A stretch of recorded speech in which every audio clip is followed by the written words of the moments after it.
2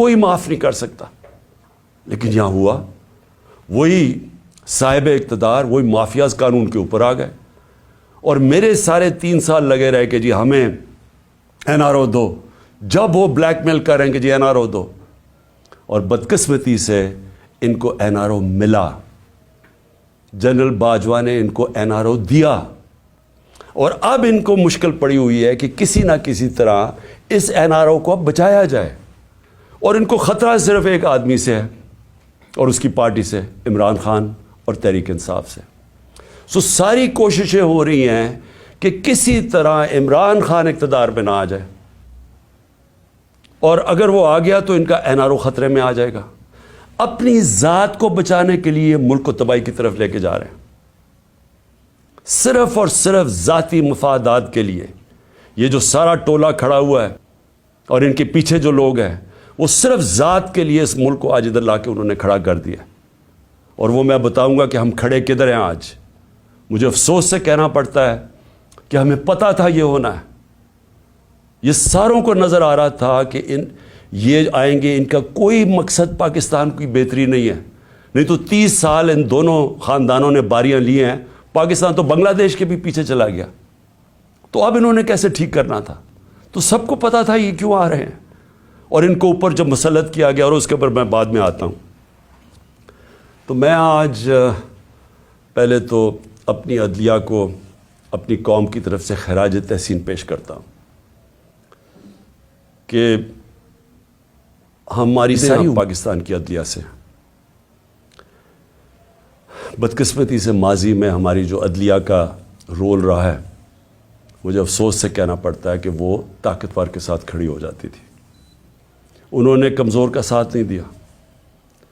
انہوں نے ہمیشہ وہ جو نظریہ ضرورت, ڈاکٹرن آف نیسیسٹی, اس کے تحت انہوں نے بدقسمتی سے ہماری جمہوریت کو بھی نقصان پہنچایا. کہ جدھر رول آف لاء نہیں ہے, جدھر قانون کی حکمرانی نہیں ہے, وہاں جمہوریت نہیں ہے. کوئی یہ نہ سمجھے کہ جدھر جنگل کا قانون ہے وہاں جمہوریت آئے گی. ہو ہی نہیں سکتا. الیکشن تو ساری دنیا میں ہوتے ہیں. کون سے ڈکٹیٹر نے الیکشن کروائے, کون سی ڈیولپنگ دنیا میں الیکشنز نہیں ہوئے, لیکن جمہوریت نہیں ہے وہاں. کیونکہ جمہوریت اب ہے جب رول آف لاء ہو, اور رول آف لاء آنے ہی نہیں دیا یہاں. مارشل لاء لگتا تھا, ویسے ہی ڈاکٹرن آف نیسیسٹی, نظریہ ضرورت آ جاتی تھی. اور نہیں تو جب یہ دو جماعتیں آئی ہیں, انہوں نے اپنے آپ کو قانون کے اوپر رکھنا تھا, تو انہوں نے بھی عدلیہ کے نظام کو چینج کیا. جو ڈنڈے مار کے چیف جسٹس سجاد علی شاہ کو اس کے اٹیک کیا سپریم کورٹ کو, وہ ایک جمہوری حکومت نے کیا تھا, مارشل لاء نے نہیں کیا. ان کو اتنا خوف تھا آزاد عدلیہ سے, کیونکہ یہ جب چوری کرتے ہیں تو یہ دیکھ ہی نہیں سکتے کہ اس ملک کی عدلیہ آزاد ہو جائے, کیونکہ چوری پکڑی جائے گی. اور وہی سجاد علی شاہ کر رہے تھے, جسٹس سجاد علی شاہ, اور انہوں نے اس کو اٹیک کر کے ہٹایا گیا. ججز خریدے, بغاوت کروائی سپریم کورٹ میں, صرف اپنی چوری بچانے کے لیے. اور آج بھی ہم وہاں کھڑے ہیں کہ یہ پورا ہماری عدلیہ کے اوپر زور لگا رہے ہیں. ہر قسم کا اب یہ بلیک میل کریں گے, ہر قسم کی ان کی ایک ہی کوشش ہوگی کہ پاکستان کی عدلیہ پھر ان طاقتور کا, ان چوروں کا ساتھ دے. اور اس کے لیے یہ بلیک میل کر رہے ہیں. اور ہر قسم کی, میں اپنی قوم کو کہنا چاہتا ہوں, تیاری کریں آپ. انہوں نے ہر قسم کا پریشر ڈالنا ہے عدلیہ پہ, جو انہوں نے ماضی میں کیا ہے. اور انہوں نے ہر قسم کی کوشش کرنی ہے کہ پاکستان کا آئین جو واضح طریقے سے کہتا ہے کہ 90 دن کے آگے الیکشن نہیں جا سکتی. 90 دن کے بعد یہ 2 کیئر ٹیکر گورنمنٹس, ان کے اوپر وائلیشن ہوگی آئین کی. ان کے اوپر یہ بالکل ان کا جو 900 کے ایک دن کے بعد, 90 کے ایک دن کے بعد, 90 دنوں کے بعد, ایک دن کے بعد یہ حکومتیں غیر آئینی ہو جائیں گی. ان کے کوئی آرڈرز نہیں سننے چاہیے کسی بھی بیوروکریٹس کو, کسی پولیس والے کو, کیونکہ قانون ان کو, آئین ان کو اجازت نہیں دیتا. تو جو اس ملک کی, میں قوم کو صرف آج سب سے پہلے تو یہ بتانا چاہتا ہوں کہ اپنی عدلیہ کے ساتھ ہم نے کھڑے ہونا ہے. ان کو ہماری ضرورت پڑے گی, کیونکہ ابھی سے ہی ان کے خلاف سٹیٹمنٹس آنی شروع ہو گئی ہیں, ان کو پریشر ڈالنے کی کوشش کی گئی ہے. جبکہ آئین واضح ہے, اس کے باوجود یہ کہنا یہ کوشش کر رہے ہیں. اور یہ جو دو مافیا فیملیز اس ملک کے اوپر مسلط ہوئی ہیں, یہ سارا وقت ان کا یہ نہیں کہتی, ان کو شرم بھی نہیں آتی یہ کہتے ہوئے, یہ اصل میں یہ کہتے ہیں کہ ہم قانون سے اوپر ہیں. نواز شریف کہتے ہیں میرے سے بڑا ظلم ہوا ہے, مجھے نکالا گیا. 1.5 سال اس کے اوپر تفتیش کی گئی سپریم کورٹ, اس کے بعد JIT, اس کے بعد ثابت ہوا اس کی کرپشن کا کہ 4 لندن میں بڑے بڑے فلیٹ جو پینما کے انکشاف میں سامنے آئے تھے, جو کسی ہم نے نہیں نکالے. انٹرنیشنلی ان کو اللہ کی پکڑ تھی, ان کے فلیٹ سامنے آ گئے جو ہمیشہ کہتے تھے ہمارے نہیں, ماننے پڑے ہمارے ہیں, اور عدالت میں بتا ہی نہیں سکے کہ پیسہ کدھر سے آیا. تو اس کے بعد جب عدالت نے ان کے خلاف فیصلہ کیا تو یہ نہیں کہ ابھی تک ثابت نہیں کر سکے کہ کدھر سے منی ٹریل گئی اس ملک سے پیسہ یہ فلیٹ خریدنے کو, ایک ڈاکیومنٹ نہیں دے سکے ثابت کرنے کے لیے. لیکن وہ کہہ یہ رہے ہیں کہ جرت کیسے پڑ گئی کسی کے ہمارے اوپر کیس کرنے کی, عدالتوں کو کیسے جرت پڑ گئی ہمارے خلاف فیصلہ کرنے کی. یہ اصل میں یہ کہہ رہے ہیں, اور ابھی بھی یہ کوششیں کریں گے, کیونکہ الیکشن سے یہ ڈرے ہوئے ہیں, عوام سے ڈرتے ہیں. پہلے کہتے جی ووٹ کو عزت دو, بڑی کیمپین کی ووٹ کو عزت کو. ہم جب پاور میں تھے الیکشنز کرواؤ, 3.5 سال میں سنتا رہا جی الیکشنز کرواؤ, اور آپ الیکشن سے بھاگ رہے ہیں. کیونکہ یہ تب الیکشنز کروائیں گے, سب سے پہلے عمران خان کو ڈسکوالیفائی کرو, عمران خان کو جیل میں ڈالو. یہ نواز شریف کی شرائط ہیں. اس کو وہ لیول پلینگ فیلڈ کہتا ہے. خود پکڑا گیا ہے اربوں روپے کے وہاں پراپرٹیز میں بیٹھا ہوا ہے, ثابت نہیں کر سکتا, عدالتوں سے جیل سے باہر بھاگا ہوا ہے جھوٹ کے اوپر. یہ شہباز شریف نے جعلی ایفیڈیوٹ دیا ہوا ہے لاہور ہائی کورٹ کو, کوئی شرم نہیں ہے اس کی. لیکن عمران خان کو جیل میں ڈالو, ڈسکوالیفائی کرو, تحریک انصاف کے لوگوں کو پکڑ دھکڑ کرو. شرمناک رول ہے اس ملک کی الیکشن کمیشن کا. میں نے کبھی اس طرح کی بے شرم الیکشن کمیشن نہیں دیکھی. ہر فیصلہ کرتی ہے یہ نواز شریف سے حکم لے کے, ہر فیصلہ کرتی ہے ہینڈلرز جو پیچھے کہتے ہیں. 2 جو کیئر ٹیکر گورنمنٹس بنائی ہیں انہوں نے, ہم نے اتنے نام بھی ویسے دیے جو کہ غیر جانبدار تھے. انہوں نے جان کے ان لوگوں کو اوپر بٹھایا ہے جو یہ لاہور کا چیف منسٹر بنایا ہے, اس کو بالکل جو سب سے بڑا دشمن تھا تحریک انصاف کا اس کو اوپر بٹھا دیا. جیسے آفیسرز پوائنٹ کر رہے ہیں, جو یہ جو پولیس والوں کو رکھا گیا جنہوں نے ہمارے پہ تشدد کیا, ان سب کو اوپر بٹھا دیا. تو ہمارے اوپر کیسز کرو, پارٹی کو توڑو. جب یہ سمجھیں گے کہ یہ بالکل گراؤنڈ تیار ہو گئی ہے ان کے لیے, تب یہ چاہتے ہیں الیکشن کرواؤ, اس لیے بھاگ رہے ہیں الیکشن سے. اور میں ویسے ان کو کہتا ہوں کہ جتنی بھی دیر آپ کر لیں رزلٹ وہی نکلنا ہے, جتنی دھاندلی کر لیں رزلٹ وہی نکلنا ہے. لیکن ملک تباہ ہو رہا ہے. ہماری ساری کوشش یہ تھی کہ الیکشنز ابھی اس لیے ہم کروانا چاہتے تھے کہ الیکشن ایک ہی طریقہ اس دلدل میں جو ملک پھنسا دیا اس سے نکلنے کا, اور تو دوسرا راستہ ہی کوئی نہیں ہے.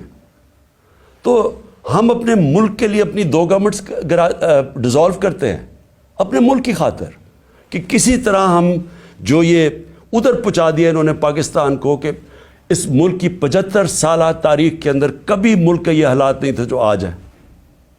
کسی سے پوچھیں یا چھوڑیں کہ میں عمران خان کیا کہہ رہا ہے, میں چاہتا ہوں کہ کسی اکانومسٹ سے پوچھ لیں, کوئی غیر جانبدار لوگ ایکسپرٹس ہوں پالیٹکس کے, اکنامکس کے, ان سے تو پوچھیں کہ کبھی پاکستان کے یہ حالات تھے. اور کوئی آگے روشنی بھی نہیں نظر آ رہی. جتنی دیر یہ بیٹھے رہیں گے یہ اور ہم ڈوبتے جا رہے ہیں.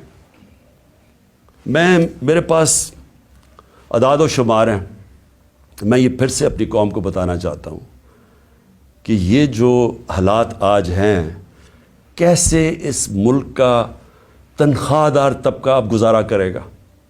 اور ابھی شروعات ہیں, ابھی جو IMF کے ساتھ انہوں نے طے کیے ہیں کنڈیشنز, اس کے بعد جو اب لہر آنے لگی ہے مہنگائی کی, کیسے, میں تو ابھی بتاؤں گا جو آج حالات ہیں, ابھی مزید جو آگے ہوں گے وہ کیسے وہ برداشت کریں گے وہ لوگ.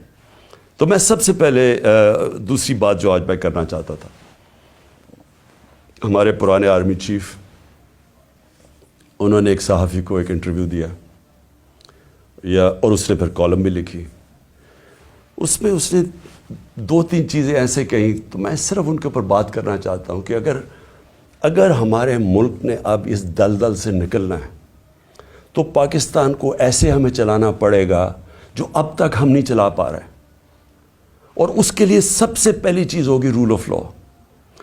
جب تک ہم سب کو قانون کے نیچے نہیں رکھتے، جب تک آئین کے دائرے میں رہ کے ادارے اور لوگ کام نہیں کرتے، اس سے اب ہم نہیں نکل سکتے۔ میں پھر سے کہہ رہا ہوں، ایک ہے نعمتوں کا راستہ، وہ بالکل مختلف ہے، ایک ہے تباہی کا راستہ، اس طرف ہم نکلے ہوئے ہیں۔ تو یہ جو آرمی چیف نے، ایکس آرمی چیف نے باتیں کی، سب سے پہلے تو مجھے حیرت ہوئی کہ اس نے کہا جی عمران خان ملک کو تباہی کی طرف لے کے جا رہا تھا، میں نے عمران خان سے ملک کو بچانا تھا، تو تسلیم کر لیا کہ اس نے فیصلہ کیا تھا گورنمنٹ گرانے کا، جو میں اور ساری قوم کو ویسے ہی پتہ ہے۔ لوگوں کو تو اب سوشل میڈیا کا زمانہ ہے، وہ آخری رات جس دن وہ میں نے کہا تھا کہ کوئی رہ تو نہیں گیا، تو اس دن رات کو تو سب قوم کو پتہ چل گیا تھا کہ کون تھا پیچھے اس کے۔ وہ ارشد شریف شہید نے بڑی زبردست بات کی، وہ کون تھا، تو وہ تو سب کو پتہ تھا وہ کون تھا، لیکن یہ نہیں میں سوچ رہا تھا کہ وہ تسلیم ہی کر جائے گا کہ وہ میں تھا۔ اور اس نے کہا کہ بڑے برے حالات تھے پاکستان کے اور تباہی کی طرف جا رہا تھا، تو پہلے تو اس نے اکانومی کی طرف کہا، پھر اس نے فورن پالیسی کی طرف کہا کہ امریکہ بڑا ناراض تھا، امریکہ خوش نہیں تھا عمران خان سے، اور فورن پالیسی کا بھی وہ ایکسپرٹ تھا۔ پھر اس نے سیاست کی بھی کوئی باتیں کی، بڑا لمبی بات چیت کی، پھر وہ شوکت ترین کے اوپر کہہ دیا کہ اس نے اکانومی تباہ کر دی۔ تو اکانومی کا بھی ایکسپرٹ، پولیٹکس کا بھی ایکسپرٹ، فورن پالیسی کا بھی ایکسپرٹ وہ۔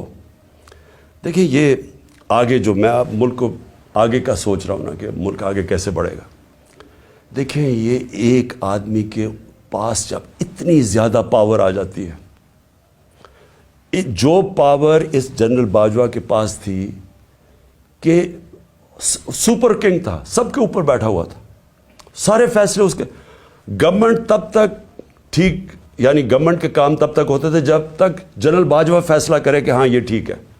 لیکن اگر میں عمران خان کہہ رہے کہ اس ملک میں احتساب ہونا چاہیے، جو 30 سال سے ملک کو چوری کر رہے تھے، جن کے پرانے کیسز بنے ہوئے ہیں، سوائے شہباز شریف کے 2 TT کیس اور وہ جو اس کا FI میں مقصود چپڑاسی والا کیس تھا 16 ارب کا، اور TT کا 8 ارب، جو اوپن اینڈ شٹ کیسز تھے، ان کے علاوہ تو سارے پرانے کیسز تھے۔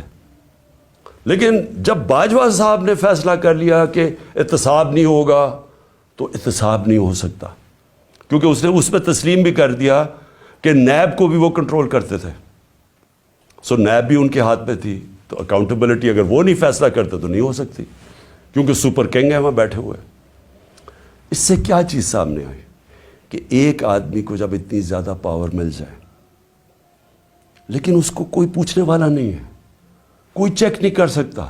تنقید تو عمران خان کی ہوتی تھی ہر دوسرے دن، ہر روز ٹی وی پہ گالیاں سن رہا ہوں، تنقید ہو رہی ہے، پنچنگ بیگ تو میں تھا، پاور وہ لے کے بیٹھے تھے، فیصلہ جو کرنا ہے وہ، اگر وہ فیصلہ میں کوئی پالیسی وہ مانتے تھے تو وہ ہو جاتی تھی۔ اور خوش قسمتی سے کرونا کے اوپر ہم ایک پیج پہ آ گئے، کیونکہ ہم نے بڑا فیصلہ کیا کہ سمارٹ لاک ڈاؤن ہونا، ہم اپنے لوگوں کو تباہی میں نہیں ڈالنے لگے، کیونکہ غریب نے کچھ نہیں جانا تھا، اگر ہم لاک ڈاؤن کر دیتے غریب نے مر جانا تھا۔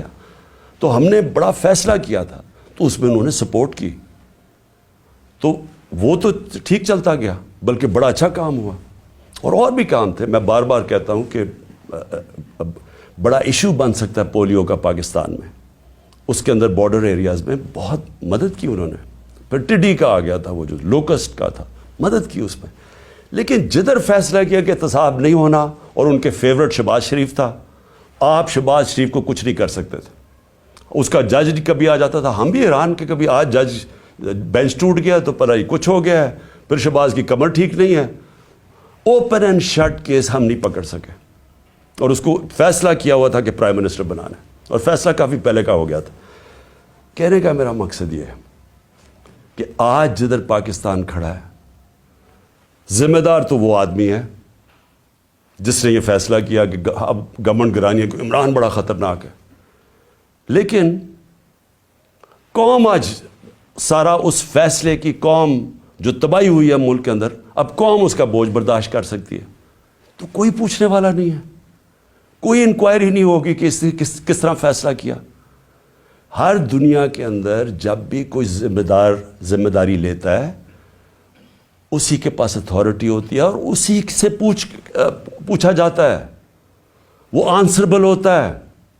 لیکن یہ آدمی آنسربل ہی نہیں کسی کا، جو مرضی فیصلہ ٹھیک ہو گیا تو کریڈٹ لے لیا، میں نے یہ کر دیا، جب غلط ہوا تو ذمہ دار عمران خان تھا۔ اور آج کون ذمہ دار ہے؟ میرا سوال یہ ہے کہ چلتی ہوئی اکانومی کو جو آج اس نے یہاں پہنچایا ہے، اس کا کون ذمہ دار ہے؟ یہ کہتے ہیں نا جی کہ بڑے برے حالات تھے۔ میں آپ کو IMF فروری 2022 میں، آج سے 1 سال پہلے، پاکستان کی اکانومی کے اوپر وہ کامنٹ کرتے ہیں، سمری بناتے ہیں، ایگزیکٹو سمری۔ وہ کیا کہتا ہے؟ 4 چیزیں کہتا ہے پاکستان کی۔ 1 سال پہلے، ہماری حکومت گرانے سے 1.5 مہینہ پہلے، وہ کہتا ہے کہ پاکستان کی اکانومی واز گروئنگ فاسٹ، تیزی سے ہماری دولت میں اضافہ ہو رہا تھا، سسٹینیبل، کہ یہ سسٹین کر سکتی تھی، یعنی یہ ایک ون آف نہیں ہے، یہ کوئی تکا نہیں لگا، یہ سسٹین کرنی تھی، یعنی اسی طرح چلتے رہنا تھا۔ اور اس میں وہ کیا کہتا ہے، یہ بھی ذرا سنیں۔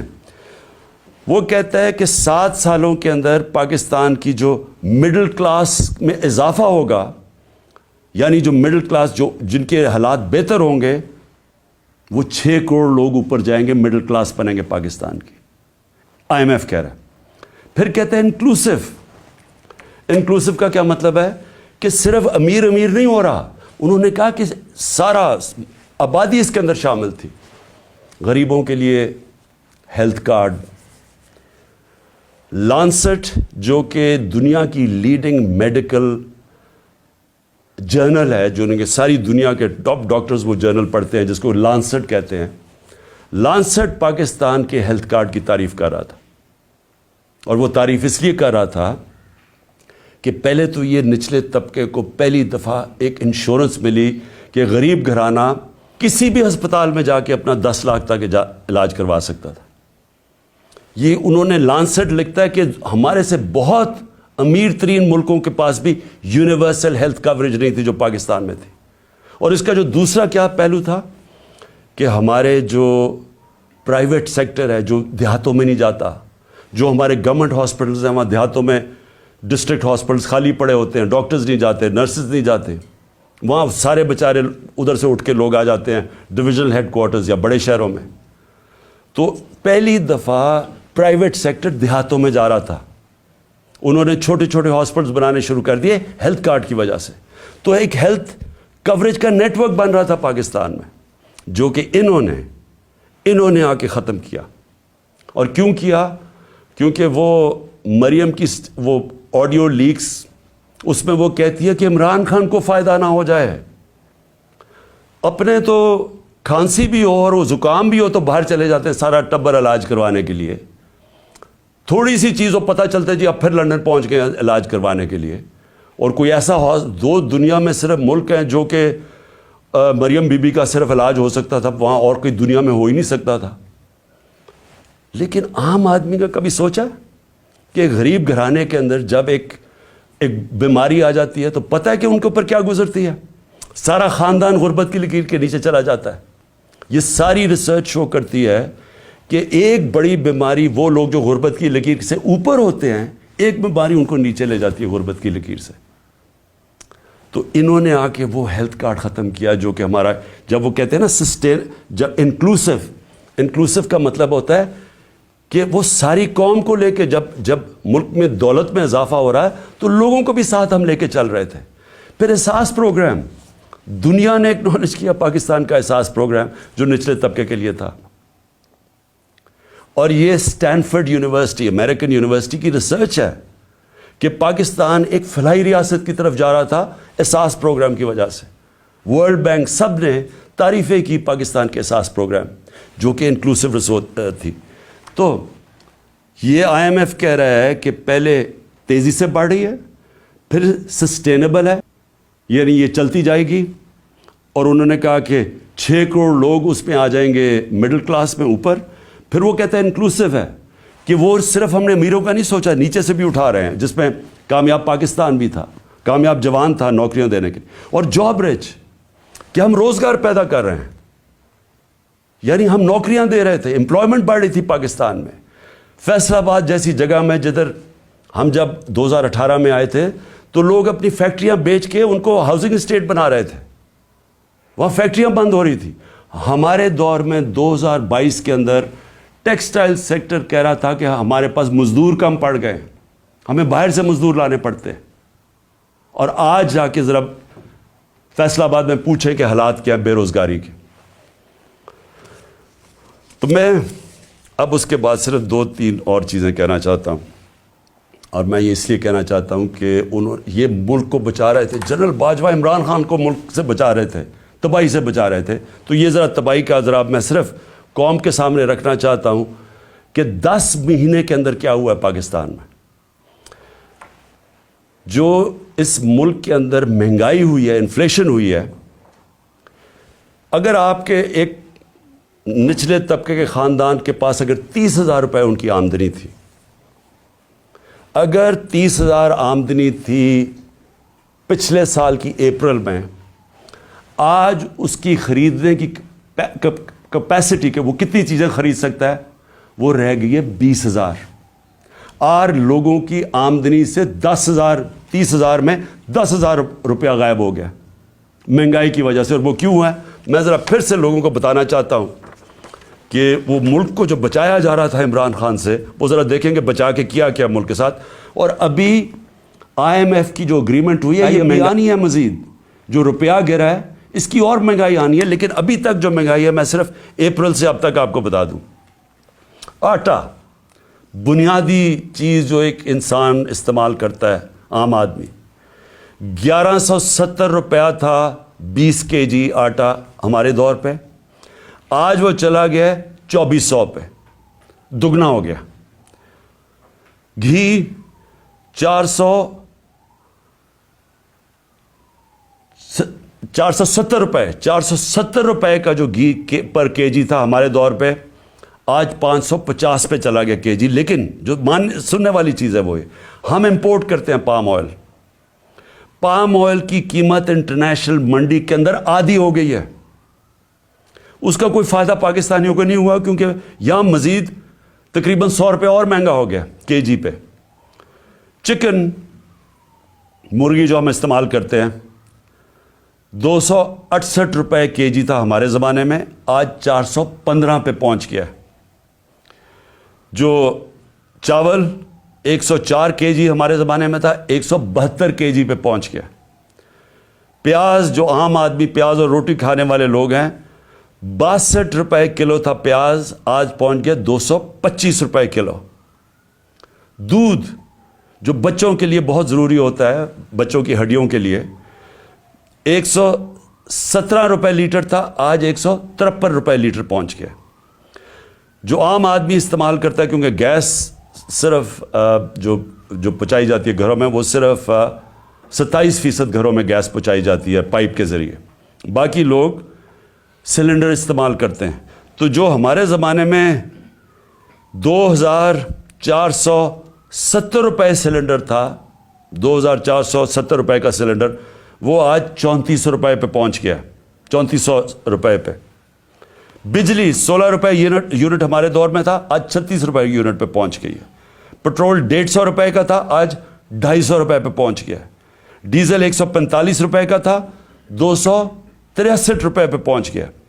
ڈالر, اور جس کی وجہ سے بہت جو مہنگائی آ رہی ہے, 178 روپے ڈالر تھا ہمارے دور میں, آج 270 پہ پہنچ گیا. اور اس کا بھی ایفیکٹ آنے والا ہے.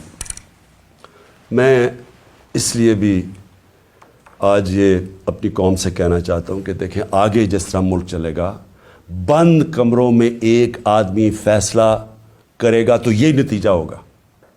اس کے پاس اتنی پاور ہے کہ وہ عقل کل بن گیا، ہر چیز کا وہ ہر فن مولا بن گیا. فارن پالیسی تو وہ جانتا ہے، اکانومی وہ سمجھتا ہے، شوکت ترین کے اوپر وہ کامنٹ کر سکتا ہے کہ جی وہ شوکت ترین نے یہ کیا تو وہ کیا.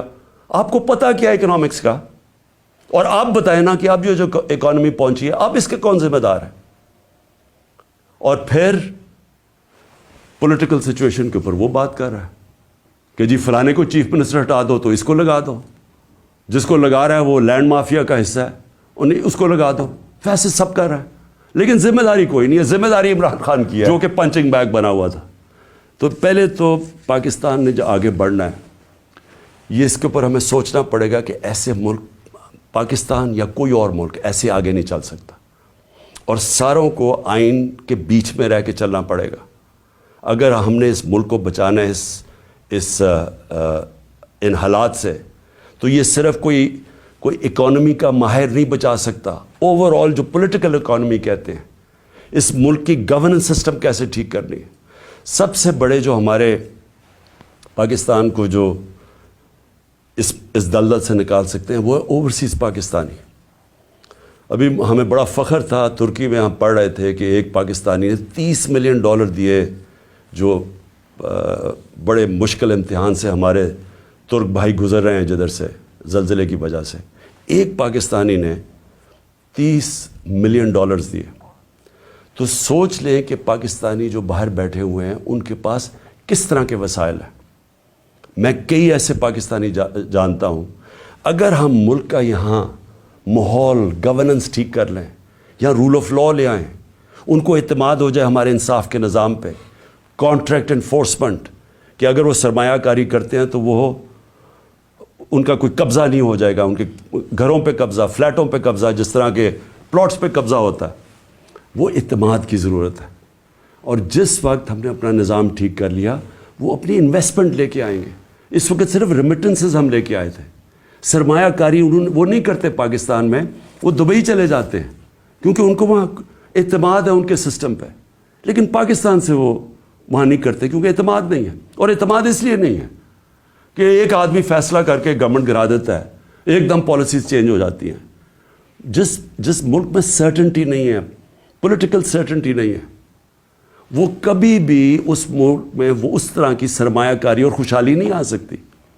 تو ہم نے پاکستان کو جو نکالنا ہے اس میں ہم نے اپنی اکانومی ٹھیک کرنے کے لیے سب سے پہلے اپنا گورننس سسٹم ٹھیک کرنا ہے. ایک سرٹنٹی لے کے آنی ہے، ایک پریڈکٹیبلٹی جو انگریزی میں کہتے ہیں. یعنی جو آج سرمایہ کاری کرے اسے پتہ تو چلے کہ ملک آگے 5 سال کس طرح جائے گا. اس کے لیے سب سے پہلا قدم صاف اور شفاف الیکشن ہے. جب تک ہم صاف اور شفاف الیکشن نہیں کرواتے ملک کے اندر استحکام نہیں آتا. جب تک پولیٹیکل سٹیبلٹی نہیں آتی اکانومی سٹیبلائز نہیں کرتی. اور کوئی مجھے آج بتا دے کہ اس کے علاوہ کوئی حل ہے. ہمارا مسئلہ یہ ہے کہ ہمارا پالا پڑا ہوا ان لوگوں سے جو ملک کا نہیں سوچ رہے. ان کے پیسے باہر پڑے ہیں، ان کی اربوں ڈالر باہر پڑے ہیں. ان کو کوئی فکر نہیں ہے کہ اگر پاکستان نیچے جاتا ہے تو ان کو کوئی نقصان نہیں ہوتا کیونکہ ان کے ڈالر تو اوپر جا رہے ہیں روپے کے مقابلے میں، ان کو کوئی فرق نہیں پڑتا.